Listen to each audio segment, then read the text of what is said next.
Hi guys, welcome back to our channel. So మనమైతే ఈరోజు pink dosa వేయబోతున్నాం.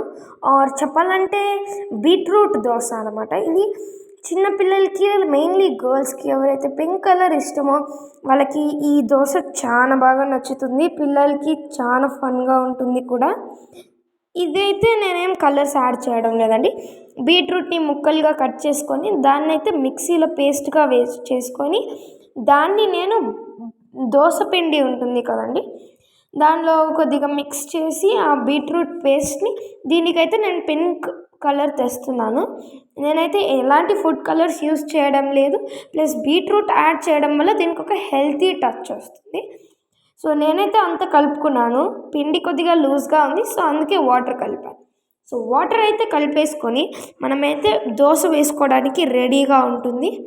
దీనిలో లైక్ దోశ బ్యాటర్ ఏం సపరేట్ రెసిపీ లేదండి. మీరు నార్మల్ దోశ బ్యాటర్లోనే జస్ట్ బీట్రూట్ ప్యూరీ కొద్దిగా వేసుకుంటే మన పింక్ కలర్ దోశకి బ్యాటర్ అయితే రెడీ అయిపోయిందండి. చూసారా ఎంత పింక్గా ఉందో. మీకు ఏ షేడ్ ఆఫ్ పింక్ కావాలో దాన్ని బట్టి మీరు బీట్రూట్ ప్యూరీ ఎంత వేసుకుంటారో అడ్జస్ట్ చేసుకోవచ్చండి.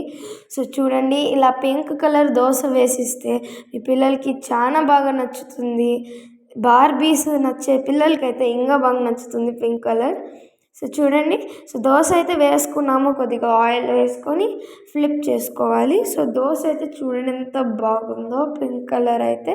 సో మీరు కూడా ట్రై చేయండి. అండ్ దీనికి ఇంకొక స్పెషల్ టచ్ ఇవ్వడానికి నేనైతే బీట్రూట్ కాదు, పింక్ కలర్ చట్నీ కూడా చేస్తున్నాను. సో దానికైతే స్పెషల్ రెసిపీ ఏం లేదు. సో కోకోనట్ చట్నీలోనే నేనైతే కొద్దిగా బీట్రూట్ ప్యూరీ మిక్స్ చేసి నేనైతే బీట్రూట్ చట్నీ కూడా చేసుకున్నాను. సో చూడండి, ఇదైతే మన బీట్రూట్ దోశ. సో చూడండి బీట్రూట్ చట్నీ. సో ఈ రెసిపీ అయితే మీకు నచ్చితే ప్లీజ్ గైస్ సబ్స్క్రైబ్ చేయండి. బాయ్.